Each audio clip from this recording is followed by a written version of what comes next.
Good morning, folks. Luke 19, verse 35 through 40. And they brought him to Jesus, and they cast their garments upon the colt, and they set Jesus thereon. This is the last week.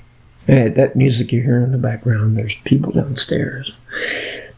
This is Jesus when they sat him on the colt after they had gone to the city, and they removed the colt, and the people said, "Why do you take him?" And Jesus told them to say, "The Lord is in need of it," and they let him go.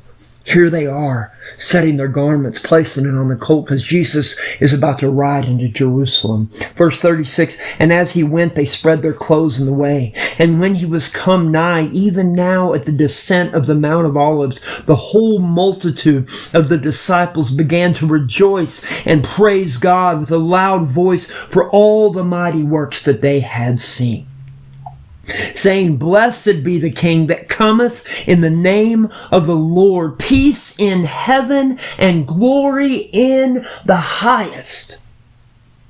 And some of the Pharisees from among the multitude said unto him, Master, rebuke thy disciples. They were offended.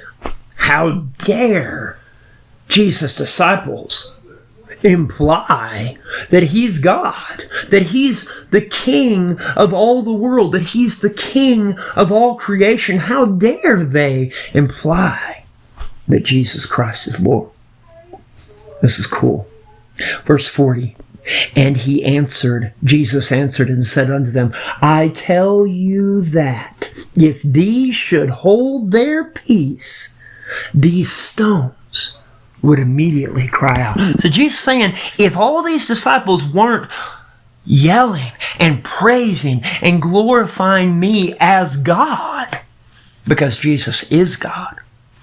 He is God in the flesh. Jesus says, if they were not praising and glorifying me, the very stones upon the earth would be crying out in praise and glory unto me. Isn't that something? And what's amazing is we know that this isn't just something Jesus was saying. This is absolutely true. Just as David said in Psalm 19, the heavens declare the glory of God. The things we know as inanimate objects actually are constantly moving and filled with power and energy by God's great glory and light and strength.